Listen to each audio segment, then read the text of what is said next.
Hi, and welcome to the show. I'm Nancy Guppy, coming to you from one of Seattle's great independent music stores, Easy Street Records. Located in West Seattle at the bustling corner of California and Alaska, and helmed by owners Matt and Keisha Vaughn, Easy Street is a warm and welcoming community hub packed with lots of vinyl, a selection of CDs, plus fun and groovy merch, including posters, bags, books, and must-have t-shirts. On top of all that, they've got a killer cafe and a robust in-store calendar of live performance. Easy Street Records is open 7 days a week. Hours and location are at easystreetonline.com. We've got a terrific lineup for you, including a rock opera premiere from Bhama Roget. Also, maybe now, there's a chance this could be our last dance. A gorgeous listening room in Ballard.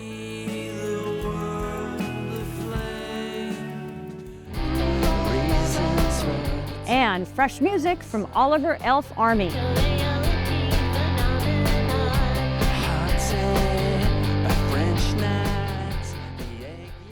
And we'll begin with the deeply personal creative journey of visual artist Grace Athena Flott. My art and my motivation for making my art is about body liberation, which to me means attempting to create safety and belonging for everyone, for all bodies. What I see my work doing is making a space where we can acknowledge the truth of human variation. My name is Grace Athena Flott. I'm a visual artist, primarily working in paint. I work mostly with oil paint on canvas. And I also do a bit of printmaking. So I went to University of Washington. I was on a path to go into economic and labor policy. The thing that tipped me towards art, or returned me to it, was the major injury that I experienced. When I was 20 years old, I was on a study abroad program in Paris, France, and I was injured in this apartment fire. I sustained injuries, burn injuries over like half of my body, and also skeletal injuries. I was in recovery in the hospital for 2 full months, and part of that was in Paris. And then I was medically evacuated back to Harborview Medical Center here in Seattle. An event that just totally changed how I thought about myself and how people perceived me. That experience of like waking up in a different physical reality made me realize that I didn't see any bodies like mine in media. And it turned me towards this kind of like search for meaning and belonging. After I went to the University of Washington, I then like went back to school a few years later to learn to draw and paint the figure and portrait. And that was at Gage Academy of Art. So I studied for 4 years in an atelier, which is the French word for workshop, and it's a type of education modeled after the kind of 19th century academic painters who would train students in their studio. I was attracted to that because to me, realism is a very powerful mode of communication. This is an amazing storytelling tool. I got these technical chops, and then when I got out, I realized that, everything I learned was amazing and so useful, and at the same time, it was really rooted in a particular time period and a particular philosophy around what types of bodies are worthy of being portrayed.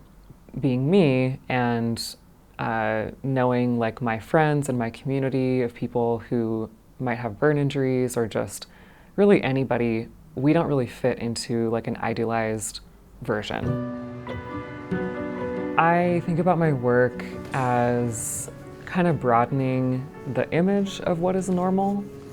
So I think a lot about whose body has value in society, who gets to belong, who gets to decide, and what that looks like. So I started a project called New Icons, and it's a collaborative portrait project with people in my community with visible scarring from burn injuries. And it started because I was looking for my own visual history, and I just started talking to friends, and I said, I know how to paint people, and do you want to be in a painting? I think that you are worthy of being in a painting. And people were interested. It just started with one person and grew from there. I know that a few people that I painted, it was the first time anyone even photographed them since their injury. Many of us can relate to feeling othered in some way. That doesn't have to be about even necessarily how you look. I recently had 2 paintings acquired by the Port of Seattle to be displayed at SeaTac International Airport, and it's 2 paintings from the New Icons portrait project. Portraiture is part of the storytelling piece that I'm interested in. People are powerful and they tell a story. Everyone's face tells a story. I'm interested really in the map of the surface of the body and what that says about someone's history and who they are. So someone one day just sent me this call for art, and it was to paint the portrait of Governor Jay Inslee. And I just thought, wow, okay. Well, I paint portraits, and I've lived in Washington since I was 4 years old, east of the mountains and west of the mountains, just like him. I applied and interviewed. I met the governor. I met First Lady Trudy Inslee. I met his team. 2 weeks later, we were doing the photo shoot. So it was very fast-paced. Overall, like the process really mirrored the way that I work for most portrait commissions, which is we started with like a big conversation about the vision. How do you want to be portrayed? What's most important to you? In this case, about your legacy. And then we take that and go into the photo shoot, take 700 photos, and then I select kind of the top images. And with Inslee, what I did is a tiny, or like a small digital version of the big painting. And then I did the painting. It took about 7 weeks, start to finish. The painting was unveiled in January 2025 when he left office, when he retired. 2, 1, huge unveiling at the Capitol building in Olympia. Over 200 people were there. I could not have asked for a better opportunity to do the kind of work that I have done. Being an artist, we try so hard to get our work validated in the public sphere, and that's really meaningful to me. I was lucky enough to get another commission to paint the retired Washington State University president, Kirk Schulz. And I just finished the painting. It's about to be framed and delivered. I'm in a kind of exploratory period. So this is the scar pattern enlarged with a screen print. I'm starting to hit on bringing in like plants and nature more into the work. We see disfigurement and disability quite often in nature. And I also see my scar patterns, like the particular shapes from my body, replicated in cracked earth, in riverbeds, in tree bark. I just finished a painting called Washing with the Roots. And it's kind of an altarpiece about healing through a connection to water or your ancestors and place. The figure is printed with these things I call scar prints by rolling ink on the skin and then pressing paper and pulling a print. And the balsam root is a plant that is really meaningful to me. It not only grew everywhere around where I'm from in Spokane, but it is really resistant and resilient in a wildfire. And as a burn survivor, that means a lot to me. One thing that's important to me to continue working with the figure, as long as we have a kind of body hierarchy in our world, like the figure will continue to be political and really important.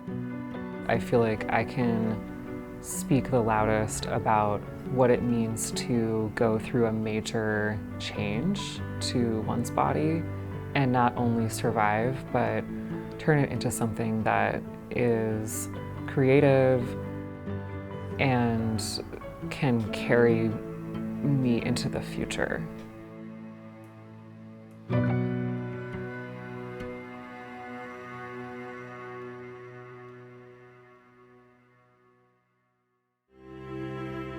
Learn more about Grace on her website and follow her on Instagram.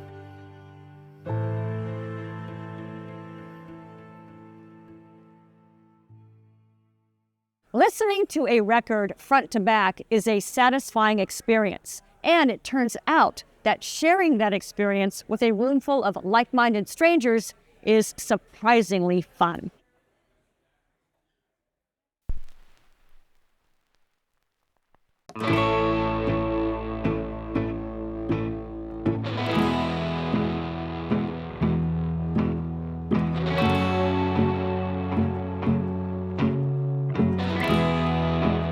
When you're listening to vinyl, I mean, you have to be physically present.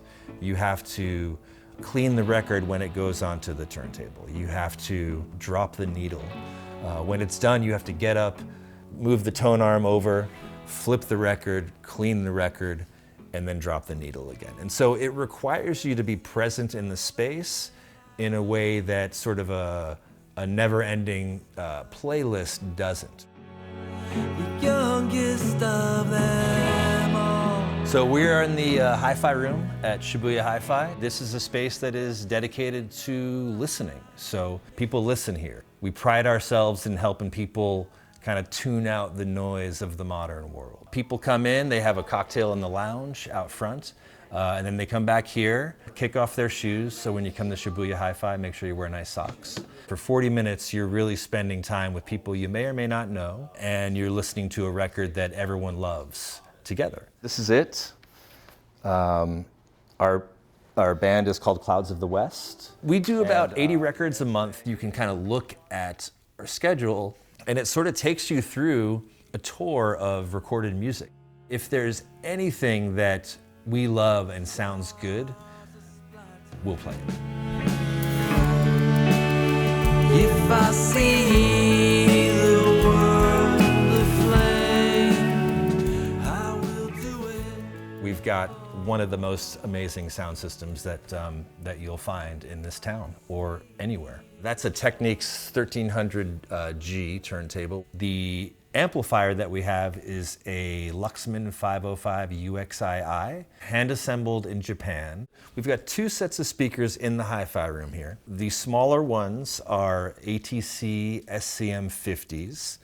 The larger speakers in the corner are Klipschorns. They were built by Paul Klipsch himself. Klipschorns are known for their bountiful bottom end. I mean, you can listen to a Bud Powell piano record on there and it's astonishing. You can also listen to Led Zeppelin 4 and it's thunderous. So it can get down to some real kind of nuanced, soft music, and it can get as loud as you want it to get.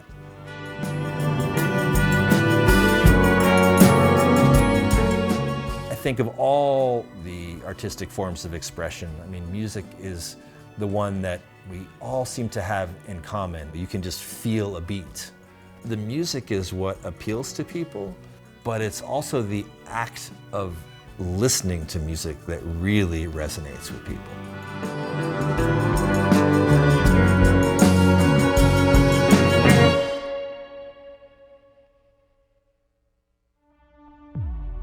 For Shibuya's hours, location, and listening room schedule, go to ShibuyaHiFi.com.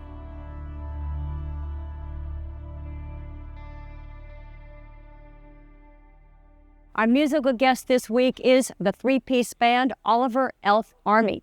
So here is Martin Adams, Mary Adams, and Henry Yarsinski from the stage of the Sunset Tavern.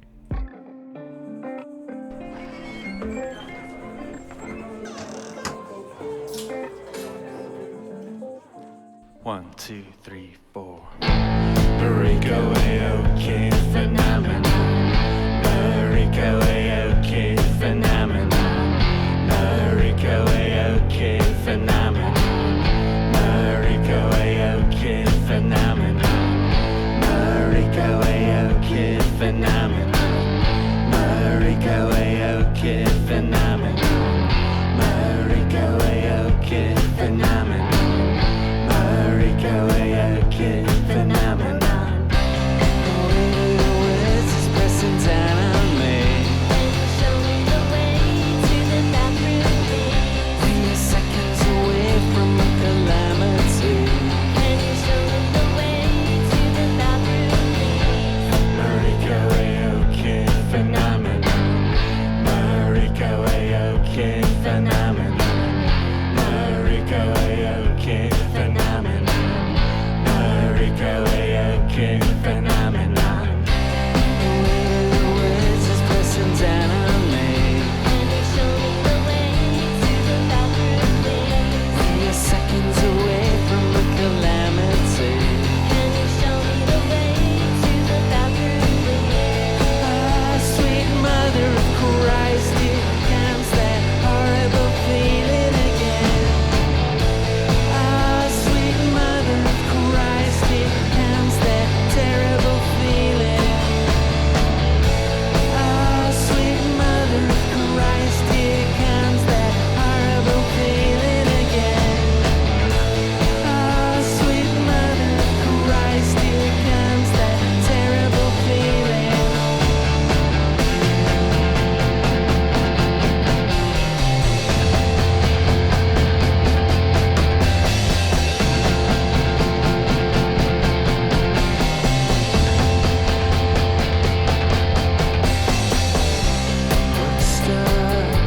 Binding, always searching, but never finding reasons for the turmoil inside. Go A-OK phenomenon. Haunted by French nights, the egg yolk make-out session. But please don't gaze where you should. Go A-OK phenomenon. Surrounded by knowledge, the wisdom of the ages, and no one ever found the answer to.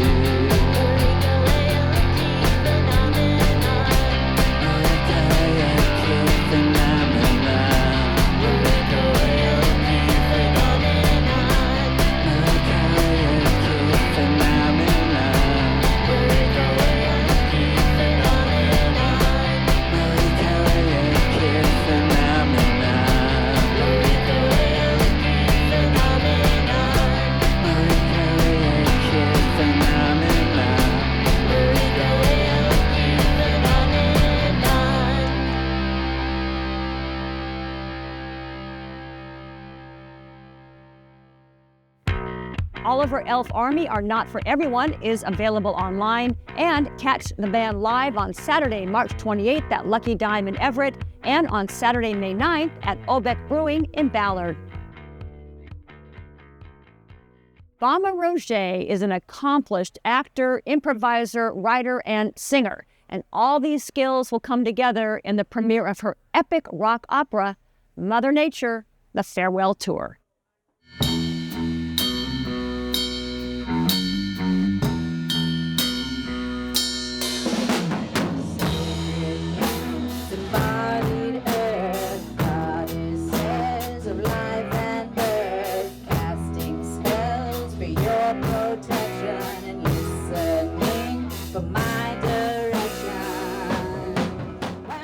I'm Bhama Roget, and I am the author, composer, performer, creator, producer of Mother Nature, the Farewell Tour. Let's do it.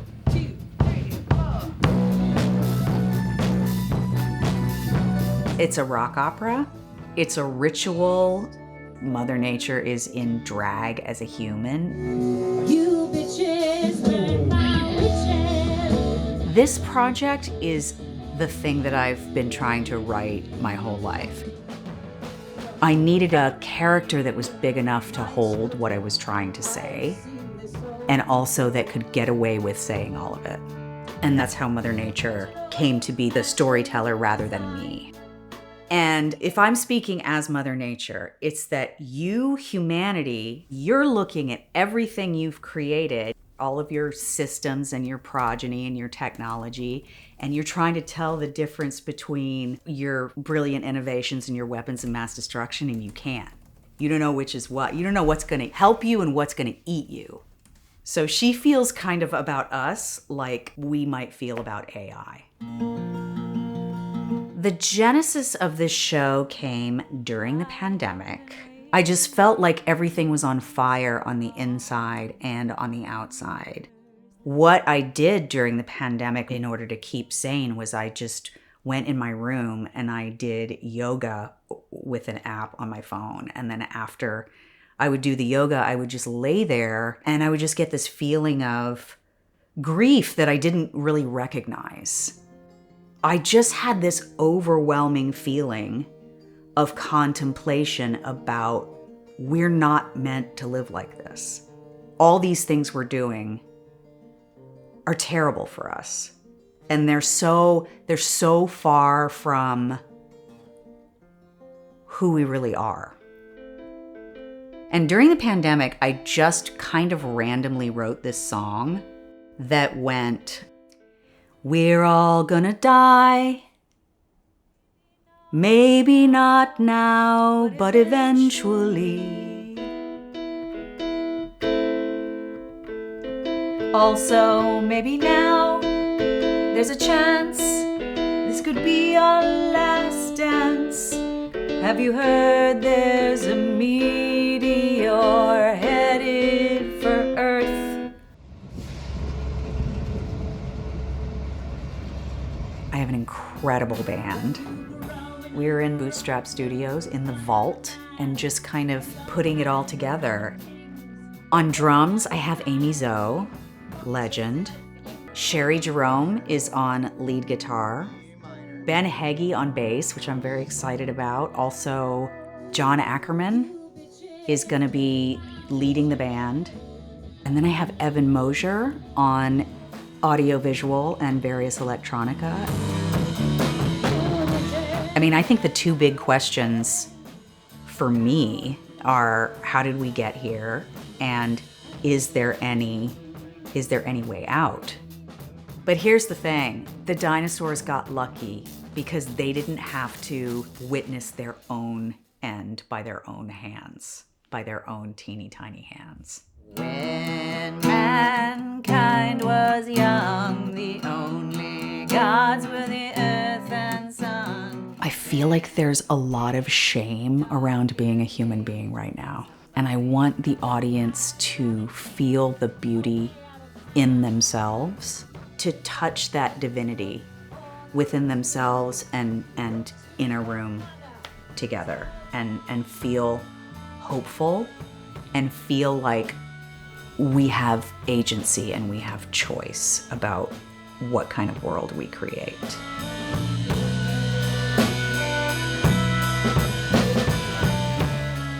Mother Nature, the Farewell Tour, runs April 2nd through the 5th at Intiman Theater on Capitol Hill. Ticket information is at intiman.org. You're worried that this might be the end. And that's a wrap. Big, huge thanks to the fabulous crew here at Easy Street Records for hosting us, and thanks to you for tuning in. We'll be back soon with lots more cool stuff. And until then, we hope that you get out there, try something new, and experience the awesome power of art. We'll see you soon.